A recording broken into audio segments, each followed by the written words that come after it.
This is Arshad Sharma and you're watching Shiksha Jyoti Bharat. Today we are learning transitive and intransitive verb. But before this concept, let's see what the verb is. A word that describes an action or state of being is known as verb.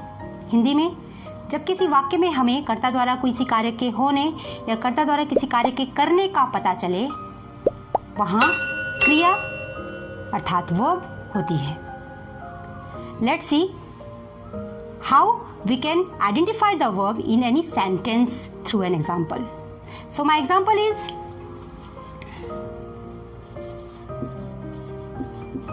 we are playing.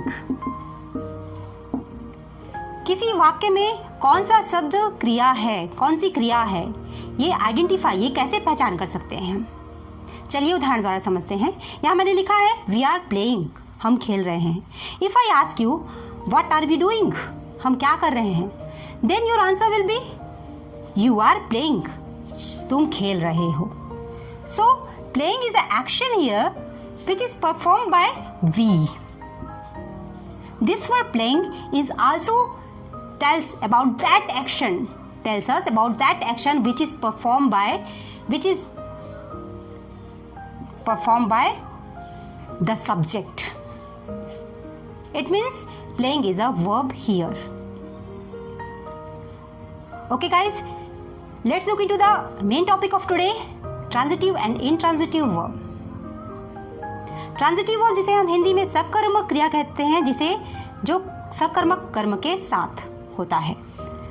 Intransitive verb जिसे हम हिंदी में अकर्मक क्रिया कहते हैं. इस प्रकार के क्रिया में ऑब्जेक्ट कर्म का अभाव होता है.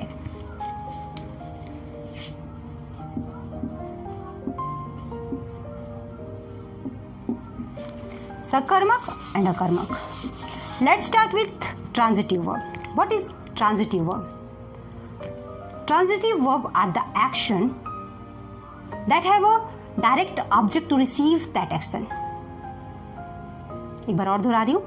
Transitive verbs are the action that have a direct object to receive that action.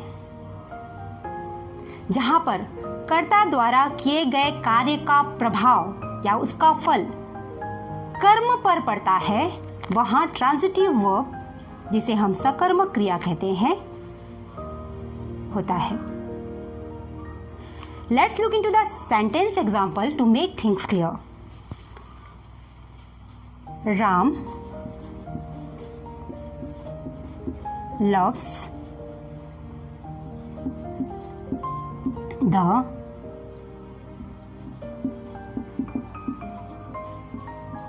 children. Ram loves the children. Transitive verb की पहचान करने के लिए मैंने पहला उदाहरण लिया है राम लव्स द चिल्ड्रन. इसका अर्थ है कि राम बच्चों से प्यार करता है. Here love is the action perform by Ram which is the subject here and he has a receiver of his love. He has a receiver of his love, which is the children. It means Ram is the subject who is doing the action of love, and he has a direct object, the children, who receives the love of Ram. Hindi में कहूंगी तो क्या बोलूंगी? Love से हमें क्या कर रहा है, ये लव कौन कर रहा है, राम कर रहा है, अर्थात राम हमारा सब्जेक्ट हुआ. और राम किसको प्रेम कर रहा है, किसको प्यार कर रहा है, किसको प्यार करता है, तो प्यार करता है, किसको प्यार करता है, राम लव्स हुम, राम लव्स द चिल्ड्रन. तो यहाँ पर डायरेक्ट ऑब्जेक्ट हमारा क्या है, द चिल्ड्रन. राम किसको प्यार करता है, तो बच्चों को प्यार करता है. राम बच्चों को क्या करता है, तो लव करता है.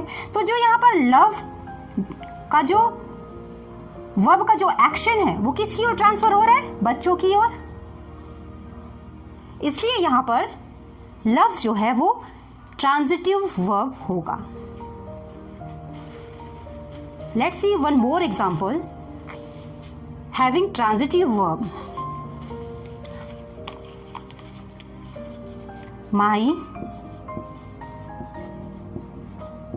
Mother bought a sari. My mother bought a sari, मेरी माँ ने एक साड़ी खरीदी। Here bot is a action word here which is perform by my mother and she has a receiver of his action a sari which is a sari. Hindi में कहूं तो क्या कहूंगी कि माँ ने खरीदा, क्या खरीदा? My mother bought what? Sari, object. माँ ने साड़ी क्या की? खरीदी। मतलब कर्ता द्वारा किए गए कार्य का प्रभाव किस पर पड़ रहा है? साड़ी पर पड़ रहा है। So bought is a transitive verb. सीधी सी बात है, जहां पर क्रिया के बाद कर्म आए, ऑब्जेक्ट आए, वर्ब के तुरंत बाद, वहां पर क्या होगा? ट्रांजिटिव वर्ब होगा। Let's look into the intransitive verb. What is intransitive verb? Intransitive verbs are the action that don't have any object to receive that action. अकर्मक क्रिया में कोई ऑब्जेक्ट नहीं होता। कहने का तात्पर्य है कि कर्ता द्वारा किए गए कार्य का प्रभाव कर्ता पर ही पड़ता है, क्योंकि यहां पर कर्म नहीं होता। Let's look into the sentence example to make things clear. समझने के लिए चलिए उदाहरण देखते हैं। मीना laughed. मीना हंसी। Meena laughed. Who laughed? Meena laughed. यहां पर हंसा कौन? मीना। और हंसने का प्रभाव क्या किसी और पर पड़ा? नहीं, हंसने का प्रभाव किस पर पड़ा? मीना पर। यहां पर ऑब्जेक्ट तो है ही नहीं। मीना हंसी, कौन हंसा? मीना हंसी। अब मीना ने क्या किया? हंसा। What did Meena do? Meena laughed. तो यहाँ पर कर्म है ही नहीं और कर्ता द्वारा किए गए कार्य का प्रभाव किसी ऑब्जेक्ट पर न पड़ के खुद कर्ता पर पड़ता है जब, तो वहां पर intransitive verb होता है। Laughed. Here the action which is performed by Meena, and Meena has no any direct object to receive her action. उसके एक्शन को रिसीव करने के लिए कोई ऑब्जेक्ट इस वाक्य में नहीं है और मीना द्वारा किए गए कार्य का प्रभाव मीना पर ही पड़ रहा है। Let's look into the next example.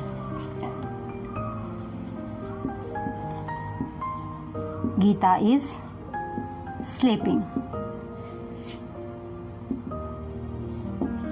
Gita is sleeping. Who is sleeping? Gita is sleeping. क्या यहाँ पर कोई आपको ऑब्जेक्ट दिखाई दे रहा है जिस पर कर्ता द्वारा किए गए कार्य का प्रभाव पड़े?